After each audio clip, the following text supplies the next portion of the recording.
Assalamualaikum warahmatullahi wabarakatuh. Kenalkan nama saya Octavia Musdira dengan NIM 21460. Saat ini saya akan mempresentasikan teori makro 2 yang akan saya share screen.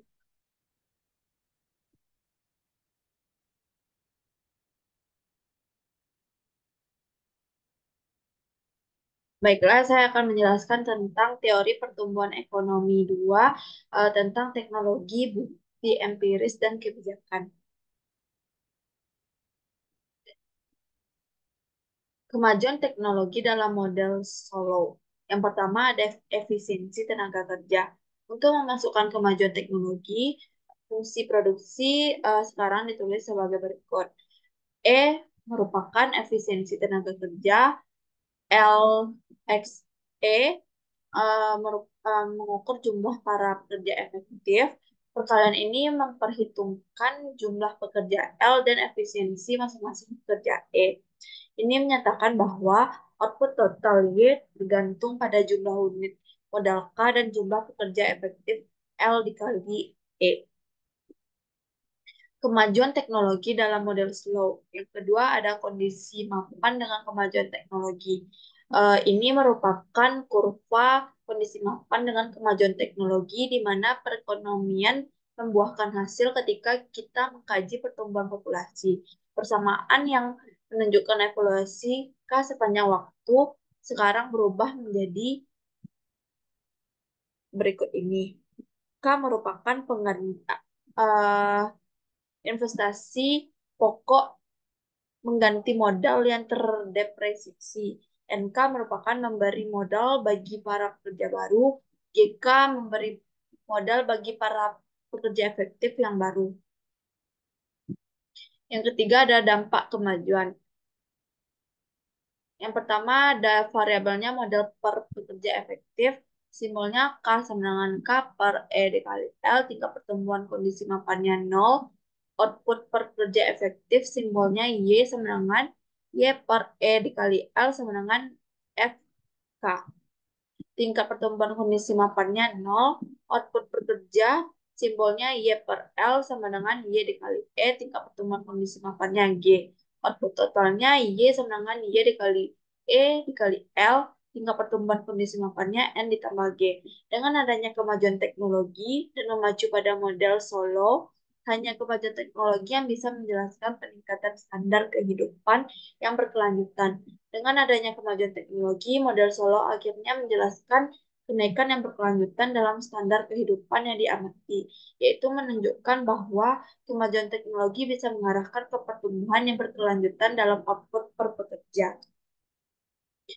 Yang ketiga ada dampak kemajuan teknologi.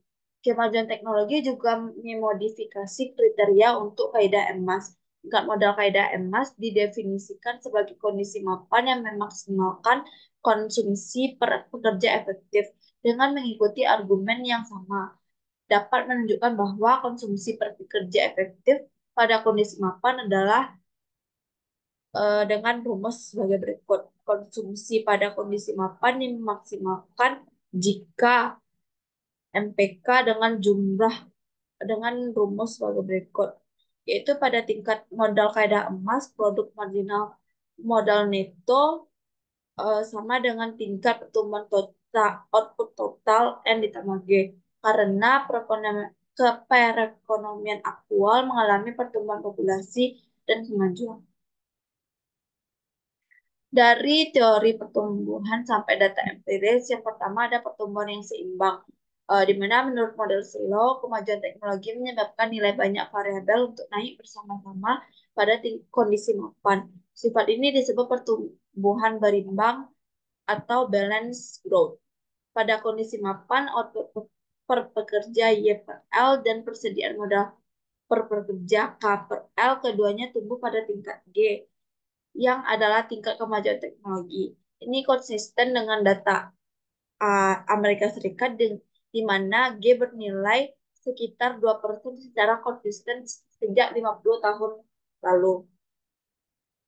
Kemajuan teknologi juga mempengaruhi harga faktor pertumbuhan upah real pada tingkat kemajuan teknologi. Tapi harga sewa modal real tetap konstan setiap saat.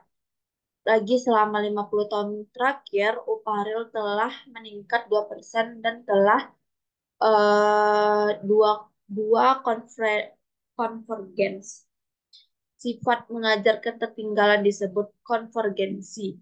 Jika tidak ada konvergensi, negara yang awalnya miskin akan tetap miskin. Modal Solo membuat prediksi tentang kapan konvergensi akan terjadi. Menurut modal, apakah dua perekonomian akan bertemu bergantung pada mengapa mereka berbeda pada awalnya, yaitu tingkat tabungan, tingkat pertumbuhan populasi, dan akumulasi human kapital. Yang ketiga adalah akumulasi faktor efisiensi produksi. Dilihat dari sisi akuntansi, perbedaan internasional dalam pendapatan per kapita dapat dibagi menjadi dua, yaitu yang pertama perbedaan faktor produksi seperti kuantitas, modal fisik, dan modal manusia. Yang kedua ada perbedaan efisiensi dalam menggunakan faktor produksi, yaitu seorang pekerja di negara miskin mungkin miskin karena ia kekurangan alat dan keahlian atau karena peralatan dan keahlian tidak digunakan optimal. Untuk menjelaskan hal ini, model Solo pertanyaannya adalah apakah kesenjangan yang besar antara si kaya dan si miskin disebabkan oleh akumulasi modal atau termasuk sumber daya manusia? Yang pertama, kebijakan pertemuan didorong dalam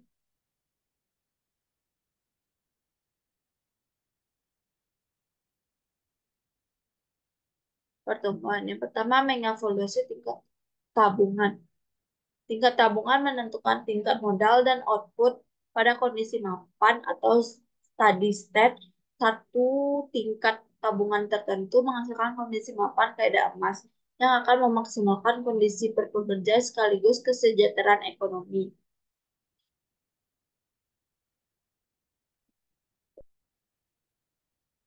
Jika perekonomian beroperasi dengan modal lebih banyak daripada kondisi mapan kaidah emas, maka MPK kurang dari N ditambah G. Jumlah modal pada kondisi mapan kaidah emas jika perekonomian beroperasi lebih sedikit daripada kondisi mapan kaidah emas, maka MPK besar dari N ditambah G.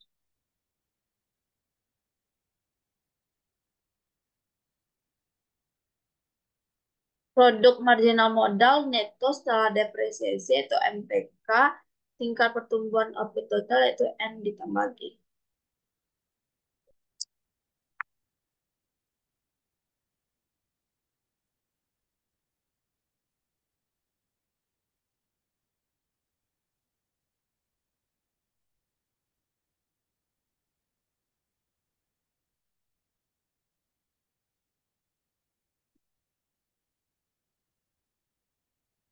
Kita sekarang dapat melihat bahwa pengembalian modal MPK semenengah 8% per tahun, jauh di atas tingkat pertumbuhan perekonomian N ditambah B semenengah 3% per tahun.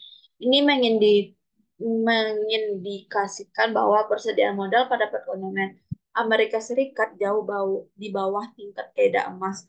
Dengan kata lain, jika Amerika Serikat menabung dan menginvestasikan bagian yang lebih banyak dari pendapatannya, ia akan tumbuh lebih cepat dan akhirnya mencapai kondisi mapan dengan konsumsi lebih tinggi.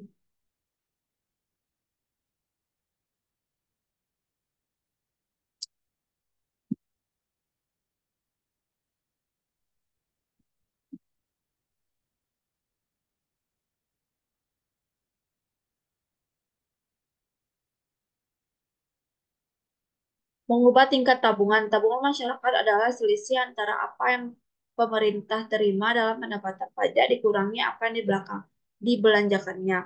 Tabungan swasta adalah tabungan yang dilakukan rumah tangga dan perusahaan.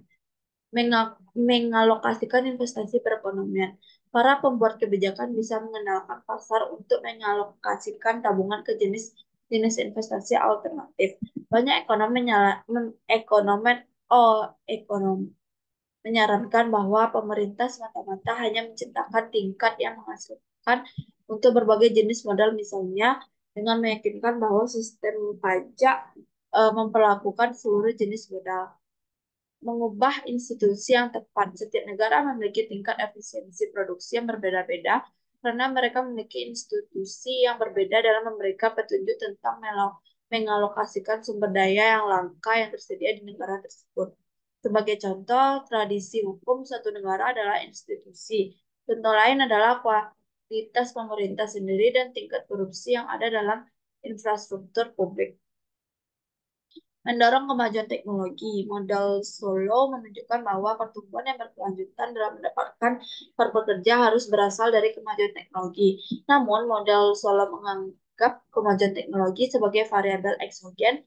Model Solo tidak dijelaskan. Ya,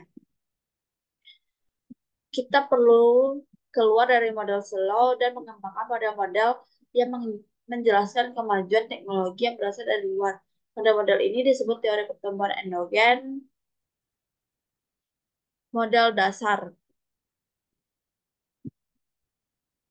Teori pertumbuhan endogen yang pertama adalah model dasar. Kita mulai dengan prediksi sederhana Y sama dengan AK, di mana Y itu adalah output, K persediaan modal, A konstanta yang mengukur jumlah output yang diproduksi itu setiap unit modal. Kita gambarkan akumulasi modal dengan persamaan yang mirip dengan yang telah kita gunakan, yaitu K sama dengan SY dikurang K. Persamaan ini menyatakan bahwa perubahan persediaan modal atau K sama dengan investasi atau SY dikurangi depresiasi atau K. Kita gabungkan persamaan ini dengan fungsi produksi, susun ulang, dan mendapat Y per Y, sedangkan K per K sama dengan SA.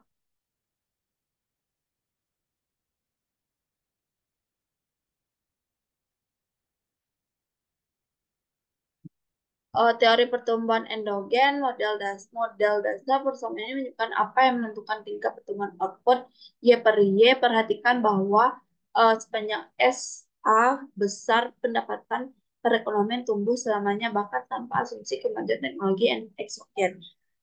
Yang kedua adalah model dua sektor.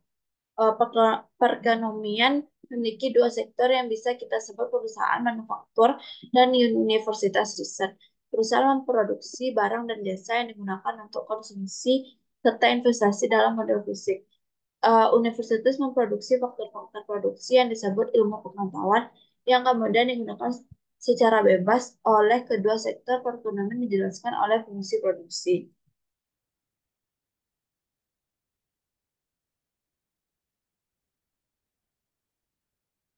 Model dua sektor ada dua variabel keputusan dalam model ini. Seperti dalam model solo, bagian output yang digunakan untuk tabungan dan investasi. Menentukan persediaan modal fisik pada kondisi depan. Selain itu, bagian tenaga kerja yang berada di universitas menentukan pertumbuhan persediaan pengetahuan baik maupun untuk mempengaruhi tingkat pendapatan meskipun hanya untuk yang mempengaruhi tingkat pertumbuhan pendapatan pada kondisi mapan. Yang ketiga ada mikroekonomi dan penelitian dan pengembangan. Sebagian model pertumbuhan endogen perusahaan memasukkan fakta-fakta tentang penelitian dan pengembangan ini. Untuk melakukan hal ini, diperlakukan permodalan keputusan yang dihadapi perusahaan ketika terlibat dalam penelitian dan pemodelan interaksi di antara perusahaan yang memiliki kekuatan monopoli atas inovasi mereka. Demikian hasil presentasi saya. Assalamualaikum warahmatullahi wabarakatuh.